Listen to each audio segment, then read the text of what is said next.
എല്ലാവർക്കും നമസ്കാരം. Learn with MJ എന്ന ചാനലിലേക്ക് സ്വാഗതം. ഇന്ന് നമ്മൾ പാർട്ട് 2 ആണ് നോക്കുന്നത്. +2 സോഷ്യോളജിയുടെ ചാപ്റ്റർ 2യുടെ പാർട്ട് 2 ആണ് നോക്കാൻ പോകുന്നത്.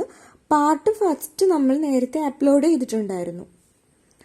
പിന്നെ ഇതിലെ ടോപ്പിക് എന്ന് പറയുന്നത് some theories and concepts in demography. ഇപ്പോൾ തിയറീസ് ഓഫ് ഡെമോഗ്രഫി ഏതൊക്കെയാണെന്ന് നോക്കാം. 2 തിയറികളാണ് നമുക്ക് പഠിക്കാനുള്ളത്. Malthusian theory of population growth, അതുപോലെ തന്നെ തിയറി ഓഫ് ഡെമോഗ്രഫിക് ട്രാൻസിഷൻ. ആദ്യമായിട്ട് നമ്മൾ നോക്കാൻ പോകുന്നത് Malthusian theory of population growth ആണ്.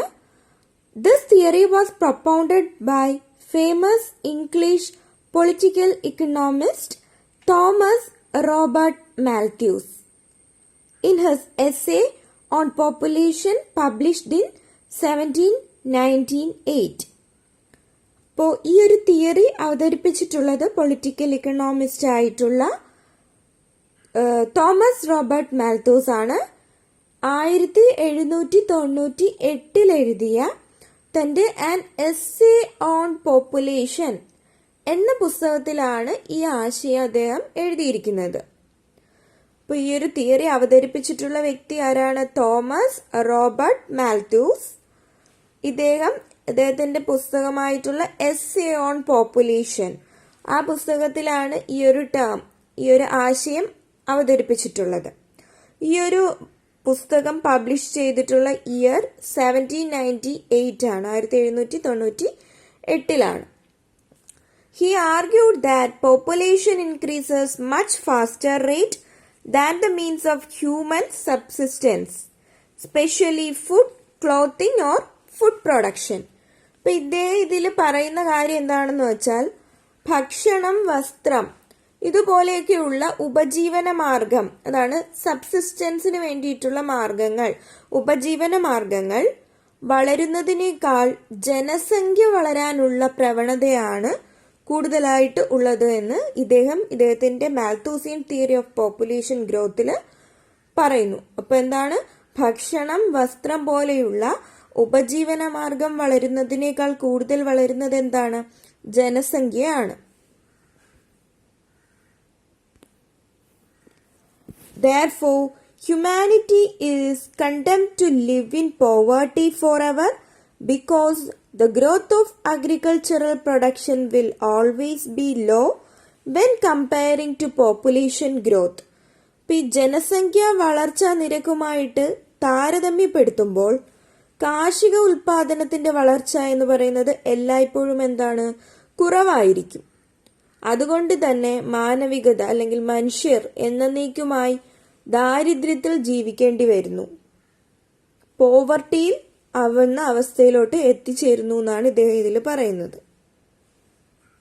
While population rises in geometric progression, that is like 2, 4, 8, 16, 32, etc., agricultural production only grows in arithmetic progression, that is like 2, 4, 6, 8, 10, etc. മനുഷ്യകുലം എന്ന് പറയുന്നത് വളരുന്നത് ജാമിതീയ ശ്രേണിയിലാണ് എന്നാണ് പറയുന്നത്. അതായത് ജോമെട്രിക് പ്രോഗ്രഷനിലാണ് മനുഷ്യകുലം വളരുന്നത്. എന്നാൽ അഗ്രികൾച്ചറൽ പ്രൊഡക്ഷന്റെ വളർച്ച എന്ന് പറയുന്നത്, അതായത് ഫുഡ് അല്ലെങ്കിൽ ഭക്ഷണം, അതിന്റെയൊക്കെ വളർച്ച എന്ന് പറയുന്നത് സമാന്തര ശ്രേണിയിലുമാണ്. അതാണ് അരിത്തമെറ്റിക് പ്രോഗ്രഷൻ എന്ന് പറയുന്നത്. അപ്പൊ ഈ ജാമിതീയ ശ്രേണിയിലുള്ള വളർച്ച എങ്ങനെയാണ് കാൽക്കുലേറ്റ് ചെയ്യുന്നതെന്ന് വെച്ചാൽ, നമ്മൾ പറഞ്ഞതുപോലെ 2, 4, 8, 16, 32 ആ ഒരു രീതിയിലാണ് കാൽക്കുലേറ്റ് ചെയ്യുന്നത്. 32 പിന്നെ 64 ആവും, 128, 256 അങ്ങനെയാണ് പോകുന്നത്. ജോമെട്രിക് പ്രോഗ്രഷൻ അല്ലെങ്കിൽ ജാമിതീയ ശ്രേണിയിലുള്ള വളർച്ച അങ്ങനെയാണ് മുന്നോട്ട് പോകുന്നത്. സമാന്തര ശ്രേണിയിലാണെന്നുണ്ടെങ്കിൽ, അതായത് അരിത്തമെറ്റിക് പ്രോഗ്രഷനിലാണ് എന്നുണ്ടെങ്കിൽ 2, 4, 6, 8, 10 ആ ഒരു രീതിക്കാണ് പോകുന്നത്.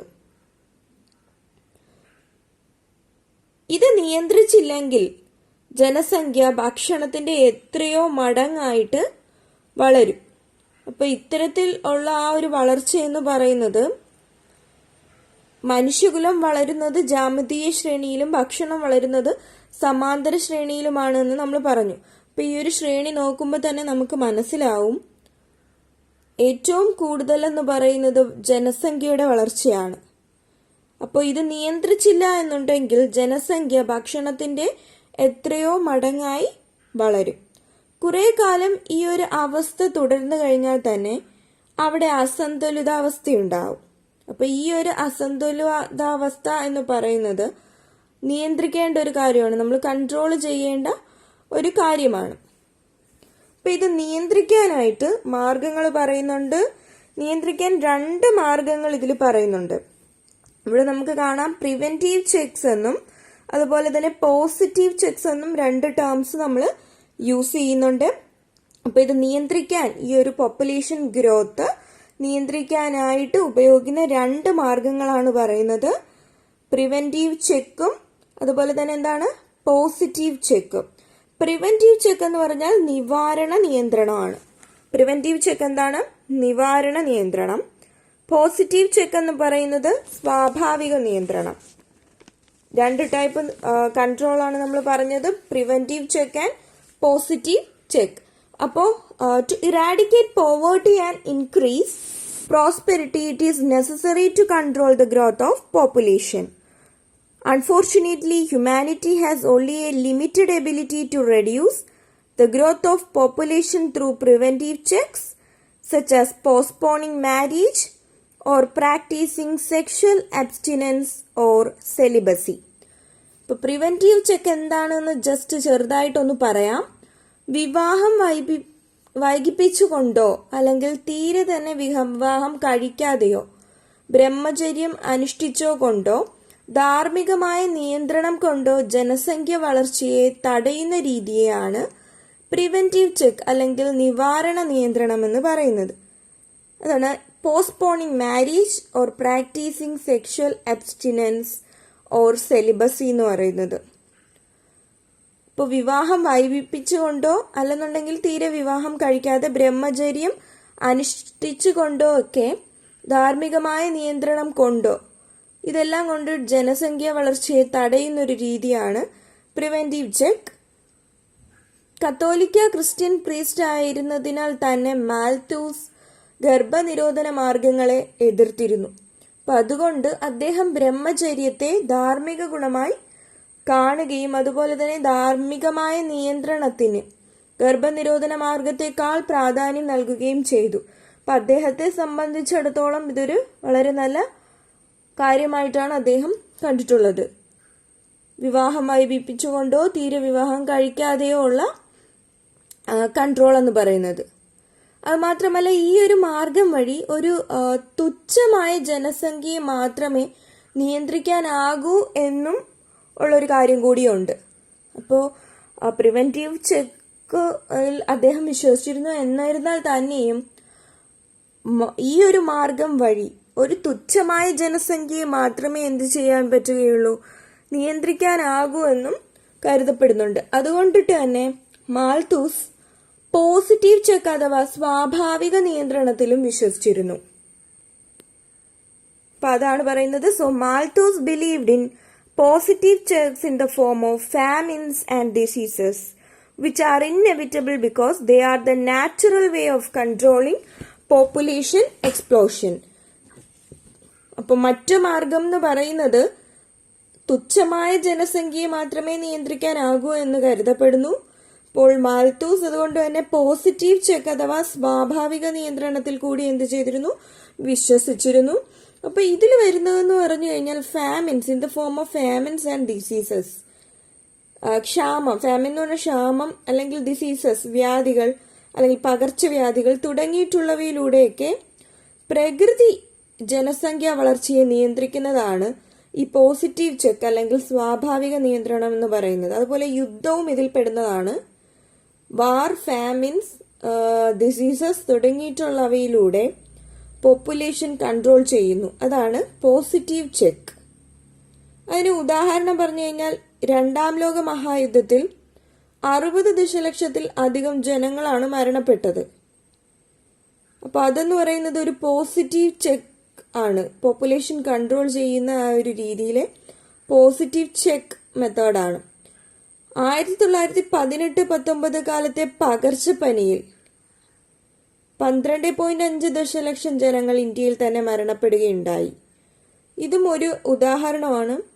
നമ്മൾ പറഞ്ഞില്ലേ, ഡിസീസുകൾ മൂലവും അതുപോലെ തന്നെ വാർ മൂലവും ഫാമിൻ മൂലവും ഒക്കെ ഇതുപോലെ പോപ്പുലേഷൻ കൺട്രോൾ ചെയ്യുന്നുണ്ട്. അതെന്ന് പറഞ്ഞാൽ ഒരു നാച്ചുറൽ മെത്തേഡാണ്. പ്രകൃതി തന്നെ പോപ്പുലേഷൻ കൺട്രോൾ ചെയ്യുന്നതാണ്. It is A natural method. പ്രകൃതി തന്നെ എന്ത് ചെയ്യുന്നു?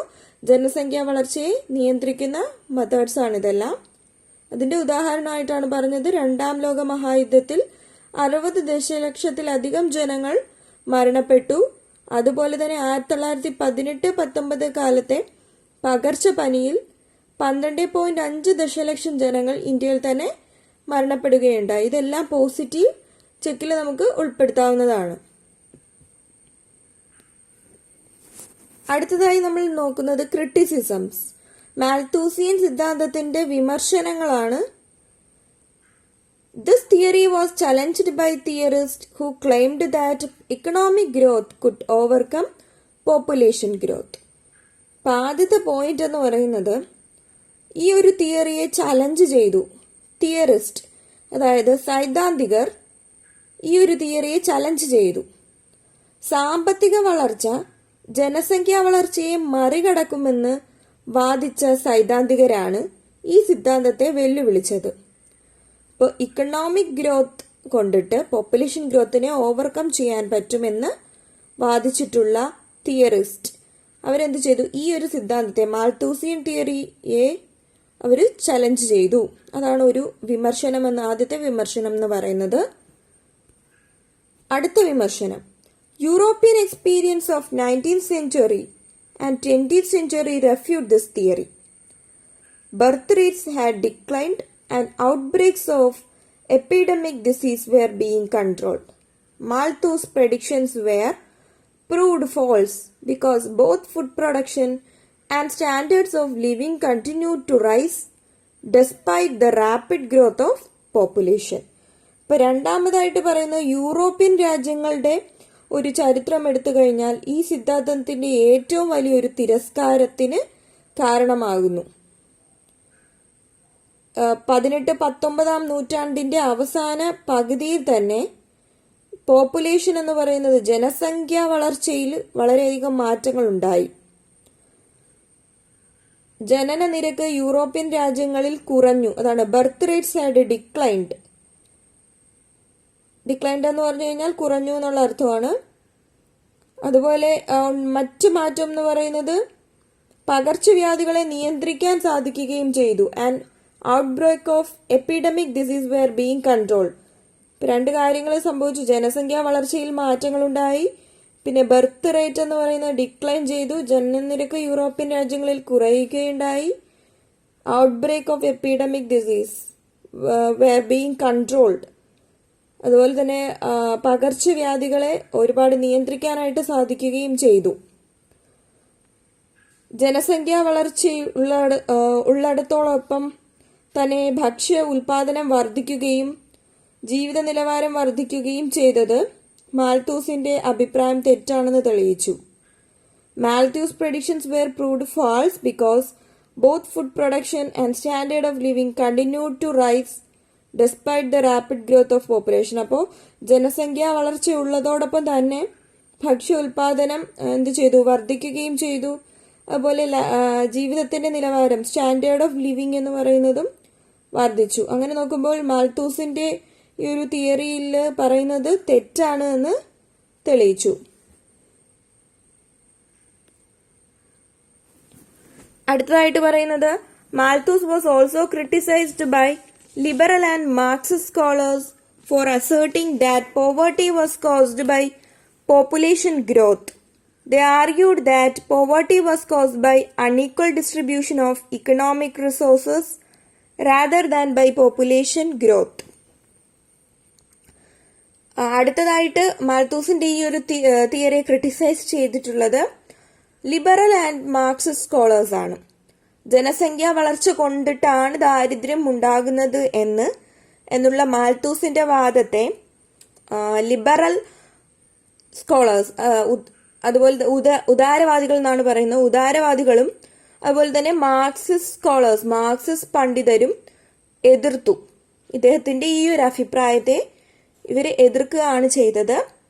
ജനസംഖ്യാ വളർച്ചയല്ല, സാമ്പത്തിക വിഭവങ്ങളുടെ വിതരണത്തിലെ അപാകതയും അതുപോലെ തന്നെ അസമത്വവുമാണ് ദാരിദ്ര്യം ഉണ്ടാക്കുന്നത് എന്നവർ പറഞ്ഞു. They argued that poverty was caused by unequal distribution of economic resources rather than by population growth. അപ്പോൾ ജനസംഖ്യാ വളർച്ചയല്ല ശരിക്കും സാമ്പത്തിക വിഭവങ്ങളുടെ വിതരണത്തിലെ അപാകതയും അതുപോലെ തന്നെ അസമത്വം, ഇൻഇക്വാളിറ്റി ഒക്കെ കൊണ്ടിട്ടാണ് പോവർട്ടി ഉണ്ടാകുന്നത്. സമ്പന്നരായിട്ടുള്ള ന്യൂനപക്ഷം ആർഭാടത്തോടെ ജീവിക്കുമ്പോൾ ദരിദ്രമായിട്ടുള്ള ഭൂരിപക്ഷം, മൈനോറിറ്റി ആൻഡ് മെജോറിറ്റി, അതാണ് ഉദ്ദേശിക്കുന്നത്. ഇപ്പൊ മൈനോറിറ്റീസ് ആയിട്ടുള്ള ആൾക്കാരും മെജോറിറ്റീസ് ആയിട്ടുള്ള ആൾക്കാരും ഉണ്ട്. സമ്പന്നരായിട്ടുള്ളവരാണ് ന്യൂനപക്ഷക്കാര്. അവർ ആർഭാടത്തോടെ ജീവിക്കുമ്പോൾ ദരിദ്രരായിട്ടുള്ള ഭൂരിപക്ഷം, കൂടുതൽ എമൗണ്ട് ഓഫ് പീപ്പിൾ നിത്യവൃത്തിക്ക് വഴിയില്ലാതെ ജീവിക്കേണ്ടി വരുന്നു. ആ ഒരു കണ്ടീഷനാണ് പോവർട്ടി എന്ന് പറയുന്നത്. ഇതിന് ജനസംഖ്യ നിയന്ത്രിക്കുകയല്ല വേണ്ടതെന്നാണ് ലിബറൽ ആൻഡ് മാർക്സിസ്റ്റ് സ്കോളേഴ്സ് പറയുന്നത്. വിഭവങ്ങൾ തുല്യമായിട്ട് വിതരണം ചെയ്യുകയാണ് ഇതിന് ചെയ്യേണ്ടത് എന്ന് അവർ അഭിപ്രായപ്പെടുന്നു. അങ്ങനെ നോക്കുമ്പോൾ മാൽത്തൂസ് പറഞ്ഞ കാര്യം ഇവിടെ തെറ്റാണ് എന്ന് കാണിക്കുകയാണ് ചെയ്യുന്നത്. ഇത് ഇത്രയുമാണ് ക്രിറ്റിസിസംസ് അല്ലെന്നുണ്ടെങ്കിൽ മാൽത്തൂസിയൻ സിദ്ധാന്തത്തിന്റെ വിമർശനങ്ങൾ എന്ന് പറയുന്നത്. അടുത്തതായിട്ട് നമുക്ക് നോക്കാനുള്ളത് തിയറി ഓഫ് ഡെമോഗ്രാഫിക് ട്രാൻസിഷൻ ആണ്. അത് നമ്മൾ അടുത്ത പാർട്ടിലാണ് നോക്കാൻ പോകുന്നത്.